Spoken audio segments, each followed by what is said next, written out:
it is so cool to be this inspiration for the next generation of Lego builders. All right, everyone. Today we are lucky enough to be joined by Caleb from Lego Masters Season 2. I want to thank Thrawn for really reaching out and making this possible. And of course, you, Caleb, for coming here, coming on, and being willing to open yourself up. And this is just going to be a really fun time, kind of asking you all sorts of questions. I know there's some things we have to refrain away from. We got the finale next week. But other than that, excited to be here. Yeah, thank you for coming. Oh, my pleasure. Thanks for having me. Totally, totally. And I'm joined by Christian from All Out Brick. Hey, Caleb, thank you so much for coming on. It's been a blast watching you throughout the show and to be able to interact with you, and you kind of followed along with our live streams after the fact. This is awesome, man. We appreciate it. Hey, no problem. No problem. Totally. And then also we have Thrawn from Thrawn's Revenge here. Thanks for putting it all together, by the way. Yeah, no problem. Thank you so much, Caleb, for being here. And I am also streaming this on Twitch. So Yeah. Now, I have a bunch of questions. You know, there's some things obviously we can't get into, but in general, I would say just my first start of a question is, going into this show, there's probably a whole process of auditioning. They like talk to different people, they interviewed you and your brother. And I guess when they probably interview, they ask you like your skill sets and everything. So my first question is, what like skill do you think you took into the show that I say helped you out the most? Like a skill you've learned over the last, years and years of your Lego building life. What would you say is that one skill that came in handy the most during all of these challenges? Yeah, for sure. I think the biggest thing that I found benefiting myself was the ability to build fast. And Lego Masters is obviously the perfect environment in which you want to be able to build fast. And I think that stemmed from mostly my college career because I was quite a distance from home, quite a distance away from the Lego. And so my only time to build was that occasional weekend, Christmas break. And so when I got home, you better believe it was just pedal to the metal, build as fast as you can. And that really trained up this sense in me that I was always on the clock, even before I was on Lego Masters. And granted, I had days of time when I was building mocks for conventions over those spare weekends, but these were at a much larger scale, a little more detailed. So the pacing was more or less the same. And another competition I took part in was Vin Week, which is hosted by Rebel Lug. But basically, the gist of the contest is that you're supposed to build one vignette size build per day for a week. And so I got really good at pumping out a lot of builds and trying to overcome creative fatigue, which was huge on the show. Because while, it airs once a week, we're filming these episodes back to back to back. So building fast and staying motivated throughout that were skills that I had going in, which made a huge difference, I found out. Totally, totally. I'll hand it over to Thrawn. You have a question? yeah, so I was wondering, when they're doing the filming for this, are you guys, when they say like, oh, you have 12 hours, is this a full 12 hours or is it broken up? And when if it is broken up, how do you get back into gear of like, I'm stopping now, but I have to get back into it later? So with that, thankfully there were breaks. I think that's the important part to address here. That Right. We were fed, and we did sleep in between like filming. So sometimes episodes did span over multiple days, just because of the nature of that. We were given warning, probably even as much as half an hour out, at least 10 minutes, like, hey, we're in a pause and give you a break in 10 minutes. So we were able to get to a point where we felt comfortable pausing because we knew it was coming. Right. And it was very clear, when we were all starting up again, too. There was a countdown into the restart. But I can't stress enough that everyone was very much held to say that 12 hours. If there was Right. 12 hours, everybody got that 12 hours to the second. Yeah, that was always something on my mind. Even with season 1, it's like they're getting fed, right? Like they're getting some sleep. I can't imagine like a 14-hour build straight, just like all heads in, you know. So that's good to know. That's it. That's a good question. Yeah, Christian. Yeah. So I have a question about kind of what that community is like. I think every time we watch an episode, even the Brickmasters, when they're telling someone they're eliminated, everyone seems to get a little bit emotional, and it feels like it's a very tight-knit group. The LEGO community as a whole is a really tight-knit group. What was the environment like when shooting was done for the day, or you guys had some spare time? Like, were you hanging out with teams and forming relationships, bonding with them, maybe even building with them a little bit, or how was that like? Oh yeah, that's my greatest. The greatest thing I took away from this show is the people I met, and we grew very close, to say the least. Part of it's just going through this insanely difficult, challenging time, and we have each other. You know, we're all going through this together. No matter what, that's going to create a lot of strong relationships because we have that shared experience. You know, not sleeping at night, you know, being stressed about whatever's coming the next day. And we were all in that crazy environment together. And this was shot a good time ago when COVID restrictions were very strict, to say the least. So the only people we could see were each other. In fact, we were not allowed to leave our hotel building at all, you know, so we had to order food in at night and things like that. And so there were definitely times, you know, where we'd be like, hey, want to hang out in so-and-so's room tonight? Perhaps the best story I have, it was the weekend before the first elimination, and we knew that was going to be the last time we'd all be together, you know, because episode 1 had been the non-elim, but someone was probably going to be eliminated Monday or Tuesday. And so the entire group got together. Wayne ordered sushi for everyone, and we met in the hotel conference room, and we had the Lego Masters convention. Everyone had brought a build along with them for some B-roll shots. And so we set up those personal builds around the room. We got each other to sign items for the whole cast to have, you know, a signed whatever. A lot of it was like Lego kits. But that was our first like great all cast bonding experience. And the other great one too, I believe, was after episode 6. We all got to go to a national monument together in Georgia, and we got to take a hike together, and it was really beautiful and great to spend time with those people. I mean, I don't have negative feelings towards anyone. It's a really solid group of people. That's awesome. That's incredible. Yeah, That's I was awesome, always man. wondering, like, how did COVID affect it? Because, yeah, you were shooting during the pandemic, and now that definitely makes sense. You guys were kind of kept in your hotel rooms, obviously. It was very much like no connection with the outer world. I know season 1, I was going to also ask you, because, like, there are moments where Will in season 1 says, oh, we're in the valley, like, and I'm like, oh, like California? But then in this season, it looks like they shot in Georgia, right? So you were in Georgia the whole time. Yeah, exactly. So again, that was due to the COVID climate of the time. LA was Right. still shut. Mm-hmm. Oh, And yeah. it's a lot cheaper Oh, to do the yeah. production in. Definitely a lot cheaper. That's awesome.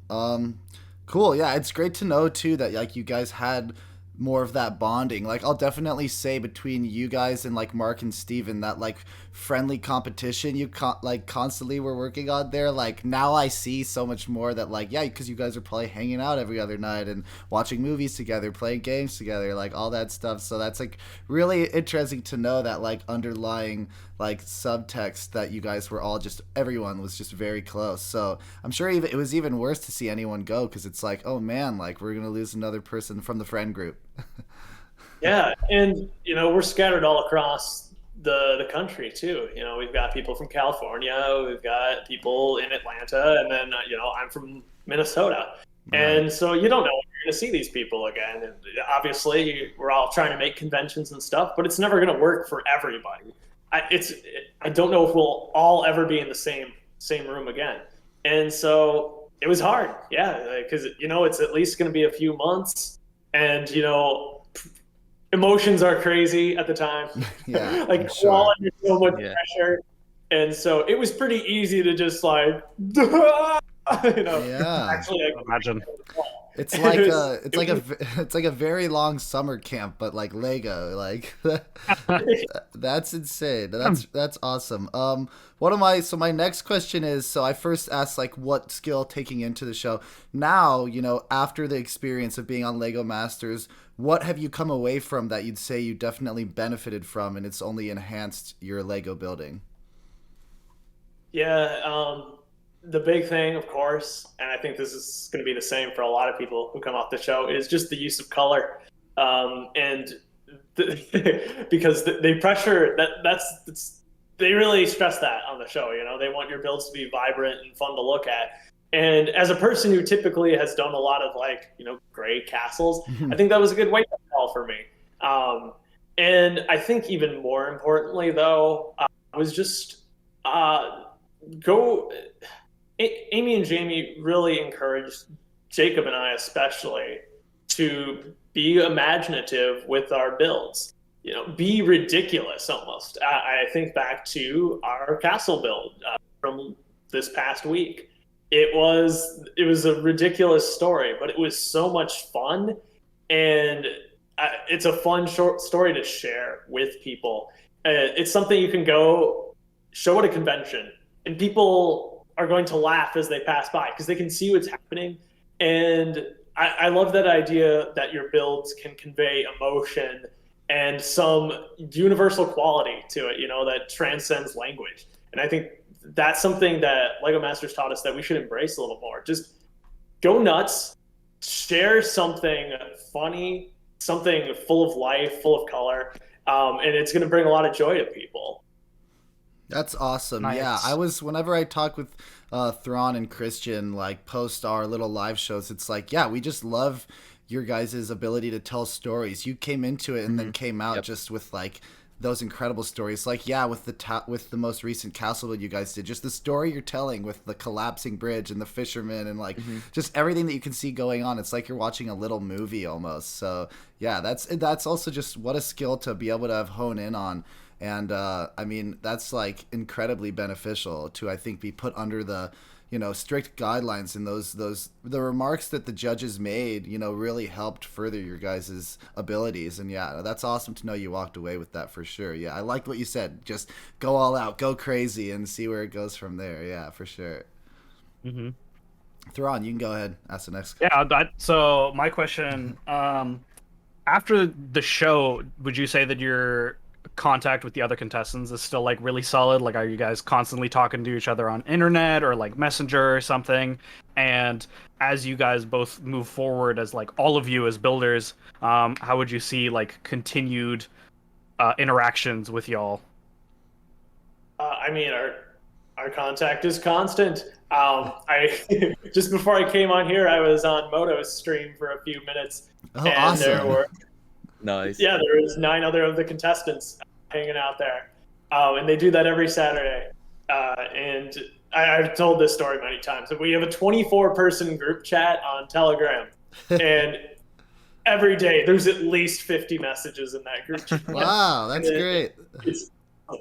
So yeah, everyone's still really tight. We're actually super excited because a lot of people, I'm unfortunately not going, but there is going to be a finale viewing party in Salt Lake City. And I believe 17 of the 24 contestants are going to be there, which That's is impressive. super awesome. So yeah, this is a close knit group of people, and they're willing to do some crazy things just to see each other again, and I love that. That's great. Oh my god. Definitely. I got to share this story too. Yeah, go ahead. Go ahead. But I just got married just over a month ago. And congrats. actually Congratulations. That's amazing. But Dave Coletta made the trip to come to my wedding, which was so awesome. Wow. And it's probably a 6-7 hour drive one way to get there. And so like that was really cool. So yeah, it's a great group. That's incredible. Yeah. Christian, you can go ahead. So my question comes as a result of that ski lodge challenge that you guys had. Oh, no. And I'm sure you can understand where this is going with the snakes. So when I saw the snakes, first thing that went through my mind is Indiana Jones. Are there very strict policies or limitations that are made aware to you about certain things that can or cannot be built? Like, are you not allowed to use any IPs? And if you do, you have to scrap it. Is there any kind of limitation with that? Definitely. There is just a flat rule. No copyright to anything, just to avoid that problem. There's a funny story Steven told. He was wearing a NASA shirt. I believe it was for the windmill challenge, because that's the episode they went space. And they ran into huge problems that he has the NASA shirt. So it's like, even, things that seem fairly safe, like NASA, a government organization, could cause big problems for the production. So that was just never an option. As far as I could tell, I didn't even think there were references to any IPs that you could pick out in the build. So there's just some things that are off limits, anything political, anything religious, and that's totally valid. Just like keep it neutral and copyright free. So yeah, as much as I would have liked to have said, why did it have to be snakes on camera? It was never gonna make. That's great. All right, my next question is, obviously it sounds like, so you're shooting in Georgia, so I'm assuming like Will had to like fly out and be there for a lot more, because when they were shooting in LA, it was probably a lot easier for him as a host to like be going home every day. So what would you say like was behind the scenes, if you're allowed to, like your guys' relationship with Will in any way? Were there moments of like talking about this bit we're gonna do, or just a kind of any casual moments with him that like you can recall that you can share? He stole my question. Yeah. So unfortunately, this applies to both the judges and Will. There's just no off-camera interaction at all. They're not on set as long as we are, which is totally valid. For that first challenge, we didn't expect them to stand in the front of the room for 14 hours while we built. Yeah. That's just the way it is. They have limited hours, and they stayed at a different hotel than we did. And so there was only two instances that I remember where Will actually gave personal goodbyes to two of the teams who were eliminated earlier on. And that was really cool to see, for those teams to have that moment with Will, because they had bonded really well set together. And so he was able to say, thank you so much for being on the show. It was a joy to have you, and, send them on their way. And that was a really, really cool moment. But for pretty obvious reasons, we couldn't interact with the judges at all, right. Just because they can't show favoritism, totally. and they wanted, interacting with us made those eliminations harder for them too. Like even with just the limited interactions that we had on set, you can see that it tore them up too. Like even Jamie, when Dave and Richard went, his voice cracked. I was like, dang, that's real. With that, you said they're obviously going to be only on set for a certain time. Are the cameras constantly rolling? Because obviously you want to catch if something major happens, like if someone's build falls over. Are there certain times where there's just no one there and cameras rolling, or even when no cameras are rolling and it's just you building? Yes. And I'm not going to go into too much detail on this one, but I believe there's even a disclaimer at the end of each episode that says not everything is filmed. It's just unrealistic to have the crew out there for 14 hours of a 14-hour build. And so it just does. They don't catch everything. There was probably only one dramatic instance that happened off camera, and it was probably for the best that it happened off camera. But there was no like huge building collapses or anything like that. You better believe that they're there for the start and for the end. Sometimes some of that dead in the middle stuff, a few hours, doesn't get captured. But we know Lego Masters, let's be real, like the build process is not what's important on this show. And so like the only reason they're there is they're hoping to catch either, a significant connection being made. For instance, Zach and Wayne's castle going on top of their bridge last episode. They want to be there for moments like that. Right. Exactly. And then to see if you finish by the time. That's the big thing. Totally. Gotcha. Yeah, that makes sense. Like, I'm assuming there's just these moments of silence where it's just bricks clicking, and it's like, that's, there's some moments where the camera guys have to be like, all right, let's take a breather, let's take a step back, let them do their thing. I want that ASMR footage. Yeah, at each table. This was something that during our last live show, you were kind of giving us some info on, and it was something we're always curious about, but every day, would you say like, you said like there was one day where these pieces suddenly appeared. Is it pretty much the same, like each wall of pieces, or is it always the same, or were there ever days where, you would notice like, oh, they added this element, or this brick is new, or, oh, I didn't find these pieces like 3 episodes ago, now we have this. Did that happen very frequently at all, or was it very rare? Very rare.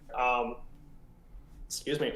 The only instance that I remember a new piece being brought out was for episode 9, the Land and Sea Challenge, when they brought out, it was probably 33 centimeter light blay flex tube pieces. And at that time, the challenge manager actually came to each individual workstation. He's like, we're putting these in the brick pit. It's a bunch of flex tube. And he like came around and showed everyone individually, when we're all split up and at our own workstations. And I think the reason for that, there's two. Flex tube, once it's been used, it's usually permanently damaged in some way when you get the kinks in it, right? And it's just a soft plastic. It's easy to scrape away at it. So even if you're sliding bricks down through it, like the 1x1 cylinders, you're still going to shave away at the plastic. And if they had unleashed those episode 1, people would have been pretty excited. Nobody gets that much flex tube, and we probably would have used it all up, and it would have had to been tossed. Right. Second reason, I think, too, they're looking for a lot more organic shapes for a sculpting challenge, and so that seems like a really appropriate time to bring it out. But for the most part, the brick pit was almost identical every day. The only thing that might happen is we run out of a brick like in its entirety, and a new brick might have taken its place. But typically, when a brick was emptied out, there was more offset somewhere, and somebody refilled it. Because like the brick pit is huge. You get a few of those wide shots. There's a lot of brick there. There's more brick up in the front of the room than anybody has. But offset, there is pallets upon pallets of extra brick. 5 million bricks is wow, mind-boggling to see. Just tubs and tubs. Wow, yeah, it was nuts. That's amazing. Gotcha. A kid in a candy store. So I got a question. I noticed in the show that it feels like a lot of the builds you guys do are kind of color themed. Like it feels like no one's using kind of the same colors. Are those colors chosen in advance, or do you guys try to stay away from using other people's color palettes? Or like how is that kind of decided, or is that just on accident? Yeah, so the hat challenge, where those colors were predetermined, but we all ran up at the beginning of the episode to grab an outfit, and each of them was a different color. So there's things like that. But there's also, for example, it's hinted at in the demo derby as well, where I think it was Jen and Susan who said, we had the color green, but we are given colors to build. We basically drew out of, for order and picking your color. And so that was determined before the episode.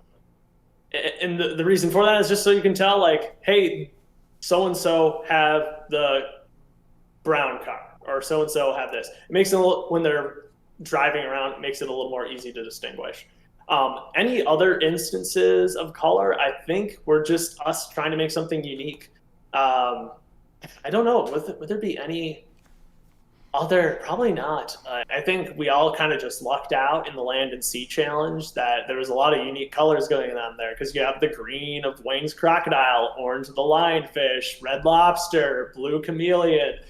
Black Penguin, and it was like there was some Yeah. actually really good variety there just by chance. Yeah, so out of all of these challenges, one of the things that Lego Masters seems to do very well is surprise you with a challenge that the general audience has never heard of, and maybe even you guys have never worked on. Was there a challenge that you wished you had 2 extra hours on, and if so, which one?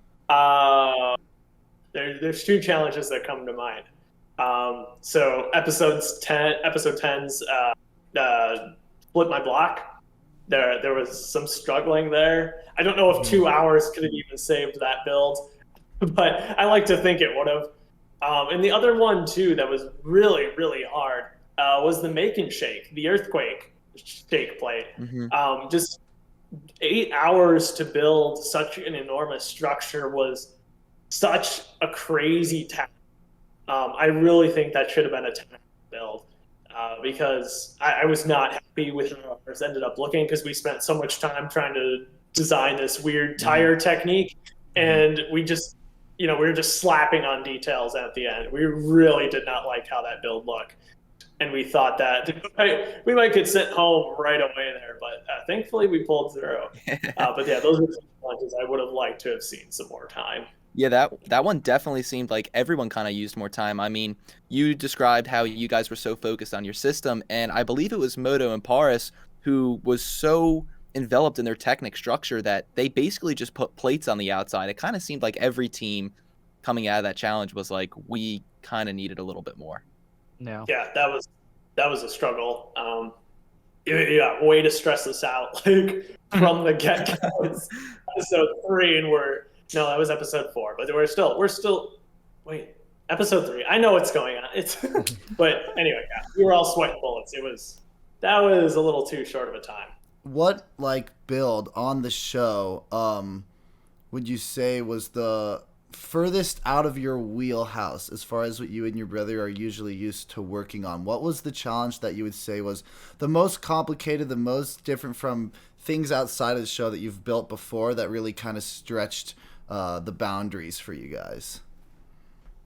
Sure. Ironically, that would be the demo derby. That's obviously one of my favorite episodes. It was so funny to watch. It's just like, and I told my fiance at the time, episode 6 is going to be the Caleb and Jacob episode for reasons neither good nor bad. And it was funny because I did a segment with Jacob on my YouTube channel where we talked about going into there, and every day we had a new challenge on Lego Masters. I went in there praying please don't be the car episode. So I am not ready for the car episode. And you better believe, start of episode 6, I'm behind the doors and I'm just like, don't be the car episode. We round the corner and we see the little Lambo up there. And oh my God, it's the car episode. And so we went in dreading that thing. And it turns out we can build cars anyway. Yeah. Never built any sort of vehicle, but it worked out. Honestly, the Sunshine Wagon, despite what happened, it was definitely one of our favorite builds on the show. It was a really cool looking model. No, yeah, and it's awesome you guys were able to recreate it too. And in general, I think that's interesting to note that the one day you were dreading was the actual day that you guys stood out in that episode. You were kind of almost main character as far as what was going on. Everyone was on your side too. We wanted to see a little more action there. It was so unfortunate they had that giant gap in the ramp. I mean, yeah, I know. That's probably one of the most memorable moments I think so far in this season. When as soon as they open the gates, just straight off. And I tell everyone, because I get this question a lot, did you do it on purpose? And I wish I could sit here today and tell you I did that on purpose because I would retain some sort of dignity. But that was just a pure adrenaline-induced mistake. It was so sad. Oh, man. But it made for some incredible comedy. Oh, and it did. Watching that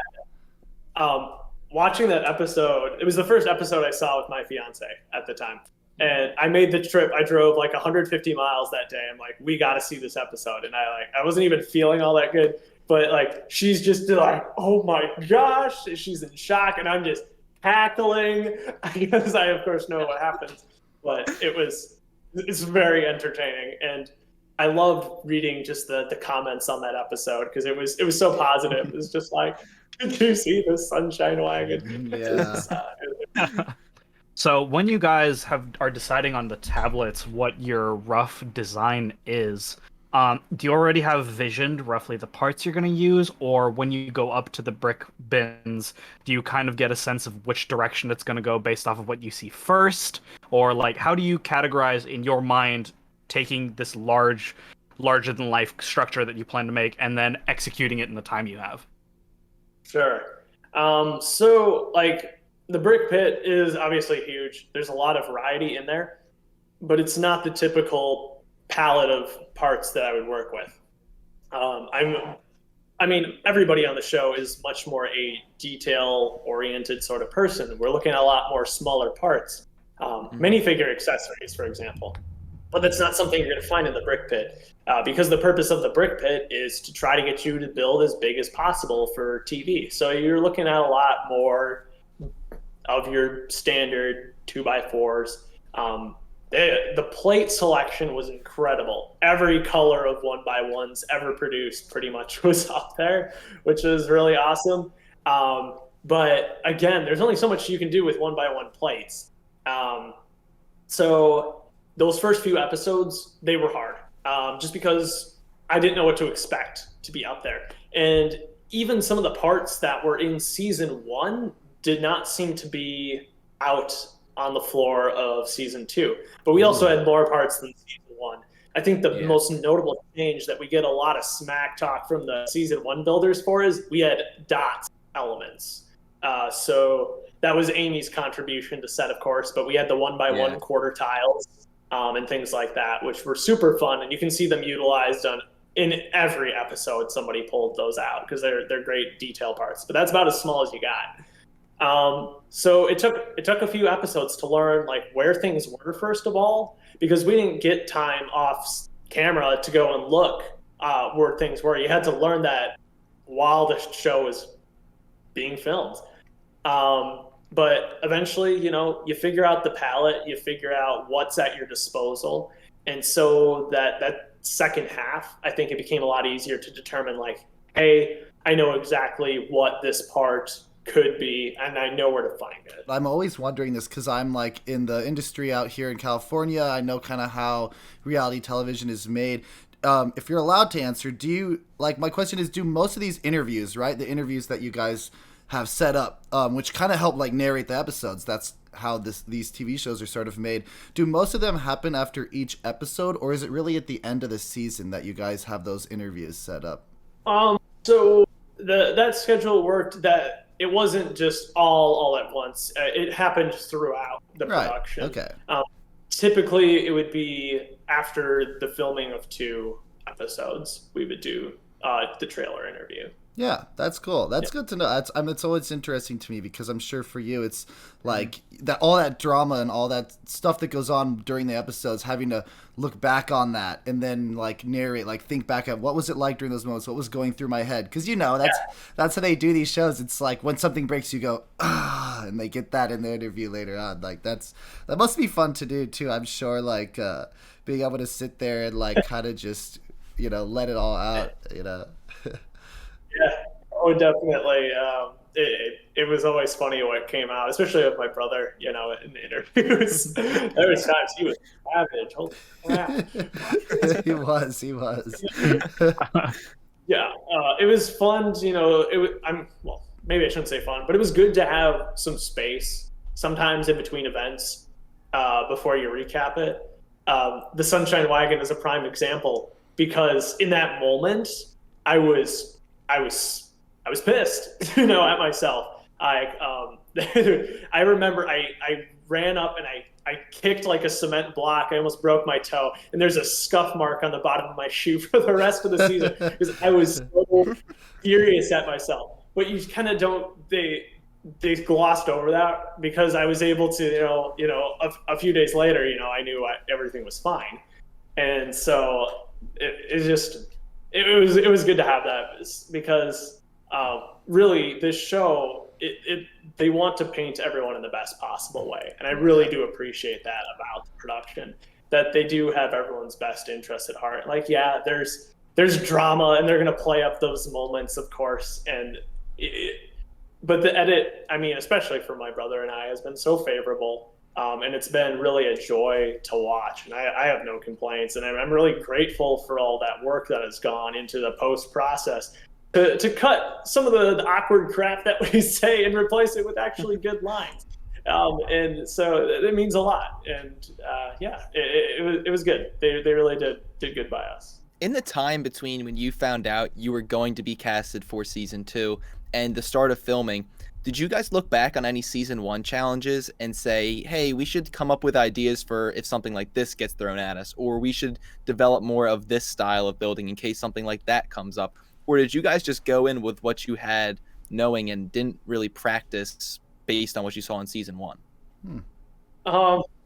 It's confession time, boys. I'm not even the entirety of season 1. What? Oh man.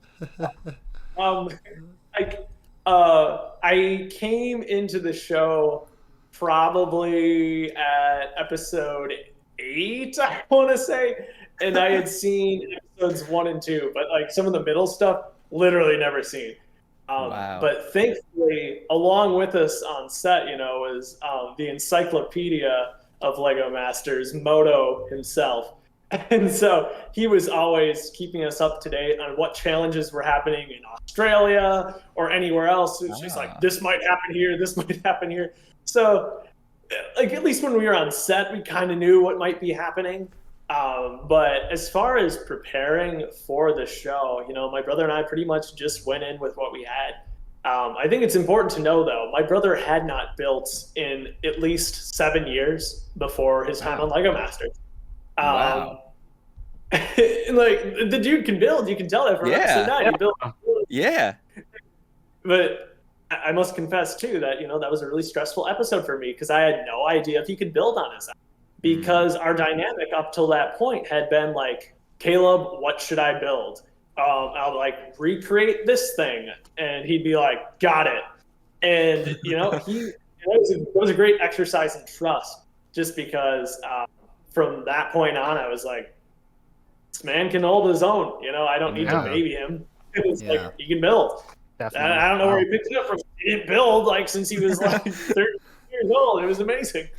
That was one of my favorite parts of that episode, is you really got to see the dynamics of each team. And, is there a certain builder that was carrying a team, or is there a certain builder that's more confident in building at a certain scale and someone else prefers another scale? And that's incredible that you said Jacob took such a long break, and seeing what he built in that episode when he was just by himself, you never would have guessed that. No. I think his skill, though, has always been small creatures. That's what, even during the pandemic, when I'm building whatever it might be, I'm definitely an architecture guy. He would come over there and build like some sort of, his favorite is Bunny. He made this rabbit creature. It's terrifying, but it's really well sculpted for such few pieces that it has. And that was always his thing.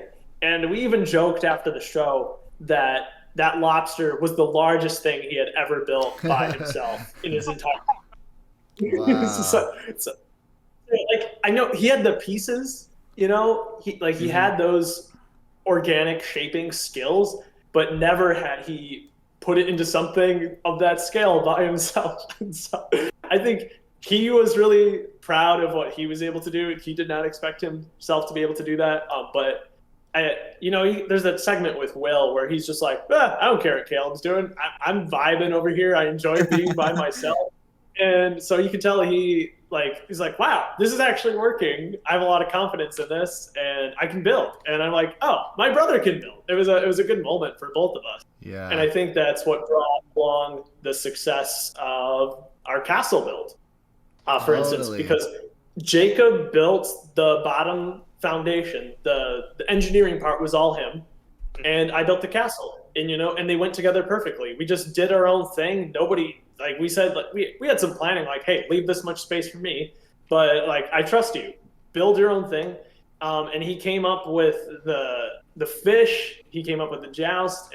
All these wonderful details, and so it was really awesome to see him in his element with that confidence. Yeah, I was gonna ask if you built the fish because you were talking about small creatures. I'm like, that fish would then be in his wheelhouse, huh? Exactly. He had fun with that. It was kind of a last minute sort of thing as we're trying to figure out like why should this bridge be collapsing, and like what a comical way to do it would be the fish.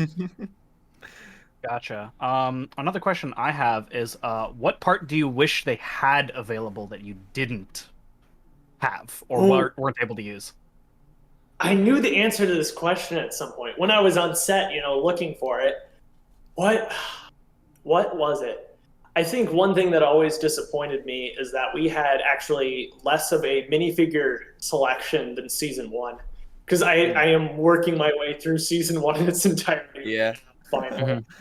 But I see they had like so many more torso prints than we did, where we were left with pretty generic like minifigure, like almost, I want to say it's just like city party pack, sort of torsos. And there's no like medieval stuff. So that was like really hard for us to make because we wanted to populate our scene with knights, but it ends up just being kind of like crazy city folk. So that was one thing, especially since we did do a lot of minifigure scale builds. There just was not a lot of selection. Right. And they don't want us to get too bogged down in details like that. Just having minifigures, I think, it is enough in so many cases, especially when it's just being panned by so fast for TV. Right. Get back to you on that question because I know there were specific bricks that I just was like, I wish they had this. I know the cheese slope selection generally sucked. There was not as Really? That's interesting. Those are important.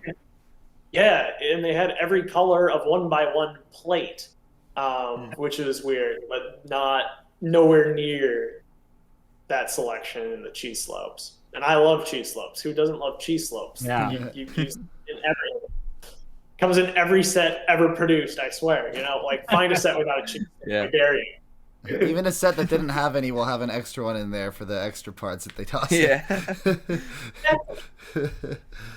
That's great. That's cool. That's good to know. Yeah, I feel like they really do try to give you as much as to work with. I mean, even when it comes to minifigs, you guys were able to pull off the little fisherman, and like there was still all these characters within the minifig scale builds you guys were able to work with. So I just want to say that I liked the little, I don't know if it was on purpose, I assume it was, with the little classic castle call out on the top of your guys' castle with the yellow. The yellow. That was pretty good. That was good to see there. I don't think anyone else did that, so that was awesome. I was surprised.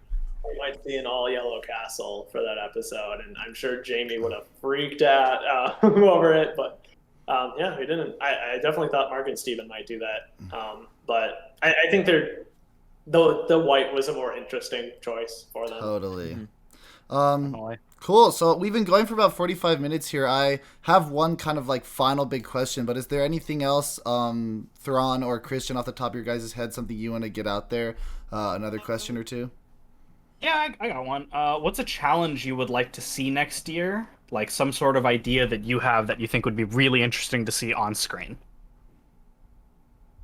It's a good question. I know the contestants threw this one at each other a lot. But I would have loved to have seen an underwater challenge like Australia had done. I don't know what that looks like. If in America, it would have been the tsunami challenge, I'm sure, like let's throw some water at your build, see if it can survive. But on the Australian show, they actually submerged builds in a huge tank of water. And they had to hold together. And it was actually because you get to play with like the buoyancy of certain elements, but they were all underwater themed. And going into the show, Jacob and I knew that we wanted to make an underwater build, and we eventually did pull it off for the windmill episode. But it would have been really cool to have seen what everybody could have done with a build like that. I really was convinced that one might be coming, but it just never did. I do have one last one. So there's a ton of mechanisms that are used throughout the show, and something that I feel like comes up a ton in the challenges is like most of them could be used as engineering exercises. They're that technical. was there any sort of briefing on different principles or, getting used to the system of mechanics and electronics that they were using?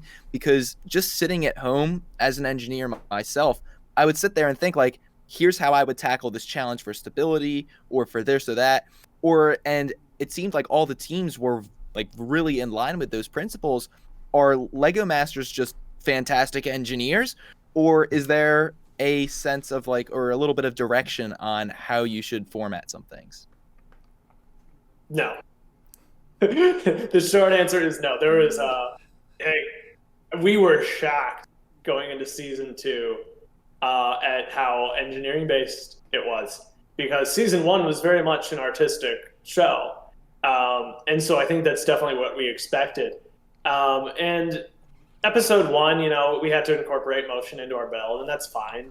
We could see that coming, but then episode after episode, it is just technical engineering based skill. And so what was interesting about that, it was almost more luck that played into it, because a lot of us were on the same playing field in that we knew nothing about Lego Technic. And then there's Zach and Wayne, who are Zach. I don't know if you know Zach's his thing, but he builds RC exclusively. And so like he's got an incredible amount of skill in that area. But the rest of us were just like, we had never used the powered up system before. And so really the only training that we got is some knowledge. We got a tutorial on how to use basically the basic coding app that's provided with the powered up system. And you can tell we're all incompetent because we're saying power functions all season long. Yeah, I have no idea what it is. Like, and I miss the simplicity of power functions, flipping on the lever and it turns, and it's like, that's great. But so the coding was a challenge for a lot of people, and that was the downfall of Jacob and I in episode 10 for sure, because we spent hours trying to code like complex things, and our build kind of in the end kind of moves, and that's about it. Because we wanted to do the garage door opening and closing, but every time you powered off the app, it would reset and get out of sync, and there was just all this stuff that we just really don't know. But as you brought up, it is amazing to see how far some of us with no knowledge got, because you learn. You had no choice but to learn on the spot. There's a lot of trial and error, and you could see what other people were doing and what was and was not working. But definitely came out of that show with a lot more technical experience. That I think that's safe to say for anybody.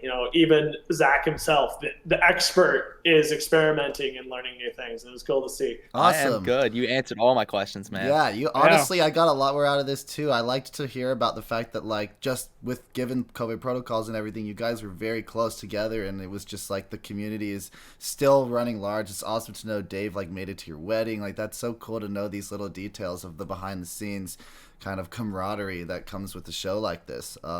That's awesome. I guess my final thing is, and I guess it's a question, but just more of like your overall statements, your experience. I know we can't like talk about the ending because, finale next week, but, I think you could still probably touch on just the experience as a whole, what you gained from it, what you enjoyed about it, and how like it's definitely left you with any sort of change or new thoughts on just the community as a whole, new inspirations and all that, what it was just like. Great question.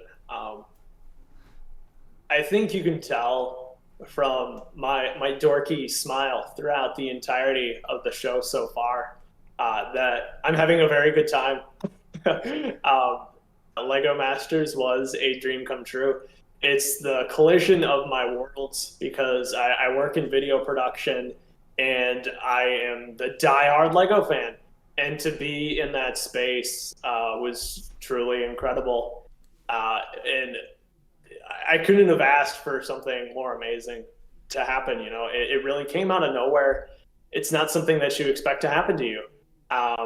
And I just feel so lucky to have gotten that opportunity, and for it to go so far as we did. Jacob and I made it to the finale. It was just an incredible experience. We are so grateful every day, especially every day that we survived after the Sunshine Wagon, because we knew that day was a gift. We'd not have been there. And so I think to some extent that episode, was kind of the wake up call. Like, we've been taking this thing too seriously. I think it's time to just have fun, embrace this moment. And there are times I would turn to my brother and say, like, hey, just look around you, look where we're at, what we're doing, and just soak that up. Remember this moment, because in a few weeks it's going to be over one way or the other. And so I tried to share that positivity throughout it, because you must understand that Lego Masters is the hardest thing I've ever done. It was so hard. It was, I lost weight. I was stressed a lot. It wasn't eating super awesome, but it was so fun. And you better believe I would do it again, just despite the hardships and stress, because there's nothing quite like it. And it's hard to explain that, because who goes on a reality show? Nobody. And I'm so glad that it was Lego Masters, because Lego Masters is such a great family show. If I was on The Bachelor, my life would be a little different.